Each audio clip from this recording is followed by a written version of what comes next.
New life for the newest Pelican, DeMarcus Cousins, who was introduced with Omri Caspi in New Orleans on Wednesday with a new jersey number, switching from 15 with the Kings to 0 for the Pelicans, who are now one of the most intriguing teams to watch down the stretch. Hello again, basketball fans, and welcome to Game Time. Rick Kamla with national champion and 11-year NBA vet Gregg Anthony. We are here with the stories on trade deadline eve, and GA, the popcorn is already popping in one of the busiest weeks of the NBA year. Yeah, and it's already starting to get a little more exciting, especially after the Cousins deal, Magic coming back to L.A. I'm just waiting to see what else is going to happen. Lots of fun stuff to talk about. We'll talk about the Paul George of it all later on in this show, but DeMarcus Cousins, Anthony Davis, and the Pelicans took the court today for their first practice together since Sunday's trade as they prepare for Thursday's home game against the Rockets at 8 Eastern on League Pass. The Pelicans are 11th in the West,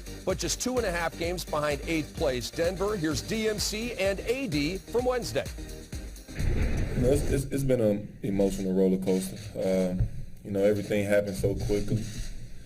Very unexpected, but I'm a firm believer in that everything happens for a reason. I'm excited for this opportunity. I'm looking forward to it. I plan on embracing my teammates, this team, this organization, this city. This is home for me now, and I'm extremely excited, so I'm ready to get to work. It's been a crazy weekend. Once I found out we got him, I was up all night just thinking about, how far we can go, what we can do on the court together. And I ended up texting him like at 3 in the morning. It's like, well, I'm excited, and he responded. I was like, oh, he up. So we just texting back and forth about the team. But we're both excited, for the rest of the season, and then next year and whatever happens after that. But, we just want to go out there and win. We want to go out there and win, and I'm glad he's here. For the people here that don't know you as well, just how competitive are you? How much does that go into everything that you do? About 17 technicals worth. That is one of the quotes of the year authored up by Boogie Cousins, and this tweet sent out by Anthony Davis. Welcome my big brother at Boogie Cousins to NOLA, #Fire and Ice. Yes, that is their moniker. And now we welcome Jim Eichenhofer from Pelicans.com. And Jim, what a crazy few days it has been in New Orleans. Just talk about it, from All-Star to the trade to D.C. being introduced. Like, how crazy has this whirlwind been for New Orleans? It's been wild. I mean, it was almost kind of surreal how quickly everything came together. We went into Sunday, the All-Star game here in New Orleans, which was great. And then Anthony Davis wins MVP. At the beginning of that day, I didn't even really know that it was realistic that they could pull off a trade to get somebody like DeMarcus Cousins. And then while we're doing post-game and, it had just been announced that Anthony Davis had the MVP, we find out that they had acquired DeMarcus Cousins. So it was a pretty crazy couple hours there Sunday night. It was kind of one of those things when you left the arena really late, maybe 1 a.m., you're kind of shaking your head like, man, did that just really happen? So it's been great interesting around here, and it's been exciting. It seems like everybody around the league, if you turn on anything on TV, has been talking about this trade for the last 3 days. So it's been real cool to be at the forefront of discussion pretty much in the sports world, it seems like. Now, Jim, you were at practice on Wednesday, the first practice with DC and AD and the Pelicans. Do you have any observations for us? Well, the one thing that Alvin Gentry talked about and AD did a little bit as well is that it seemed like both players were kind of gingerly, going through everything with each other, trying to be really unselfish, trying to accommodate each other and stuff like that. And I think that's kind of natural when you have a situation like this where in the middle of the season you add somebody a piece that big as DeMarcus is. So, they're probably just kind of going out of each other's way to make sure the other guy's getting the ball. And AD said something to the effect that he only took 3 shots the entire practice. So I think that's one thing that they're going to just work through, and you'll see that beginning tomorrow night in the first game they play of the second half against Houston. Now, Jim, obviously Cousins and Davis are both a part of that Kentucky brotherhood, but what do you know about how close they are personally? It seems like they have had a really good relationship throughout their careers. It seems like Cousins has been kind of I think he said a big brother to AD. They've played some, I think, pickup in Lexington over the years during the summers. I know a lot of guys from there. They have a ton of guys now in the NBA that have been very successful, have gone back and done that. But also when they've played each other, they've always had conversations and stuff like that. And I think one of the funniest things that came out today during one of the press conferences was DeMarcus was saying that they were trying to recruit each other. You know, Boogie was saying to AD, you should come to Sacramento, and AD was saying to him, you should come to New Orleans. And AD actually said today, he's like, I was never going to come to Sacramento, so I was either going to win that battle or I guess it was going to be a draw.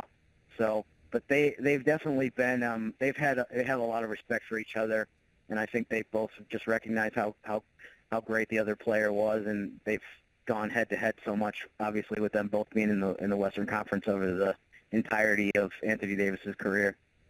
So, Jim, one more for you. Are they already chanting beat the Dubs down in New Orleans? Because if the Pelicans can get to 8, it looks like the Warriors are virtually locked in at 1. Looks like it would be tough, even whoever gets that 8 seed, to catch OKC.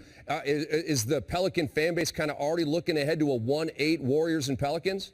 I think if they're chanting beat the Dubs, I would be encouraged by that, but I would also say we might want to slow down a little bit on that. You're putting the cart before the horse a little bit here.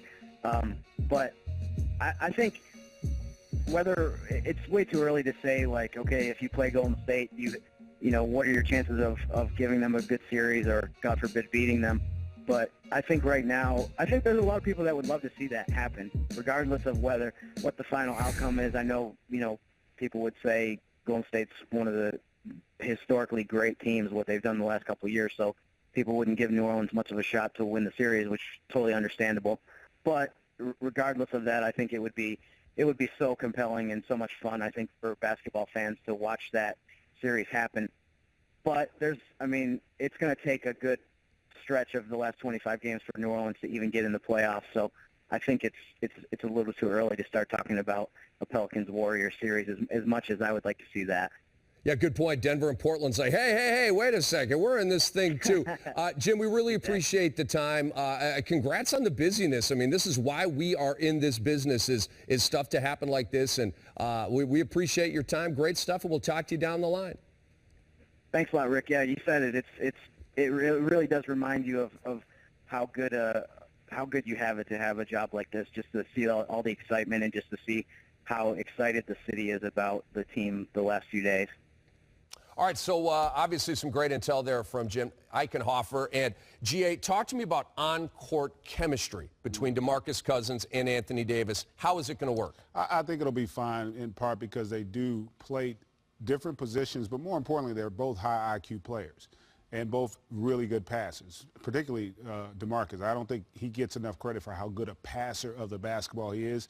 You're going to see those guys play a lot of pick-and-roll action, a lot of two-man game, I think, a lot of high-low action. The question is going to be that supporting cast. That really is. Drew Holiday, I think, is going to be terrific and a good fit for those guys.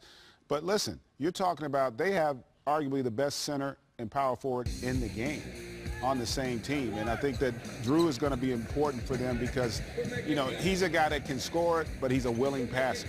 You know, he can defend multiple positions. And so as good as those two are, that supporting cast, I think, ultimately is going to determine whether or not they make it to the postseason. They got a little bit of ground to make up. I think it's an exciting time for them.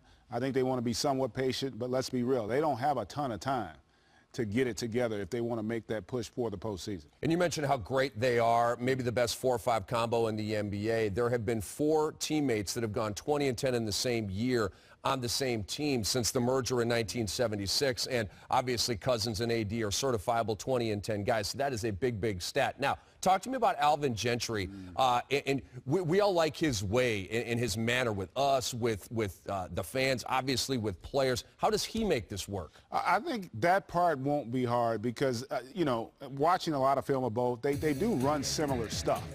You know, so sets, you know, obviously the terminology will be a little bit different for them.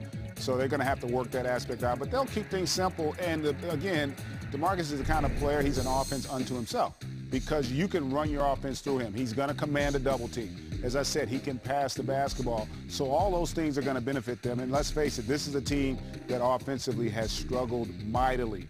To get a guy with his impact, he's going to make everybody else's job easier and make everybody else better out on the floor. And I think the fact that he's playing with another great player, I think you'll see him make fewer negative plays. And people will get on great players sometimes when you're on a team that's not as loaded because you do have to do more. So you're going to tend to turn it over a few more times. You're going to have to take a few bad shots, and I think they're going to be fine. All right, you're 5 seconds left. You're down 1. You're Alvin Gentry. You're in a timeout with your team. Who are you drawing that last play up for, Davis or Cousins?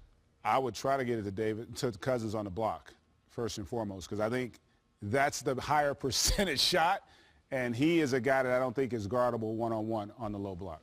Right now, are you ready to say that the Pelicans will get the 8th seed in the West? I'm not, but I hope they do because I think it'd be great for the game to see those two young studs in the postseason playing against the Warriors. It'd be incredible. That would be if they don't get it, would you think Denver might be able to hang on to that? I think Denver's going to have a chance. Denver, if healthy, Denver's got issues with health moving down the stretch. But if healthy, Denver's a really good basketball team at the lower part of that Western Conference. All right, so we want you to check out NBA.com and our dear friend David Aldridge, the Hall of Famer that he is. He's got 56 quick thoughts on DeMarcus Cousins being traded from Sacramento to New Orleans. So definitely some great info there for you and some great observations. And Sunday on NBA TV, we have a triple header. That's right, a triple header beginning at 3:30 Eastern. The Suns run with the Bucks. Then at 7 o'clock, it is Anthony Davis, DeMarcus Cousins, and the Pelicans rumbling with Russell Westbrook and the Thunder from OKC. That's followed by the Hornets and Clippers at 9:30. Coverage begins at 3 with the Auto Trader pregame. We got you Sunday all day long on NBA TV.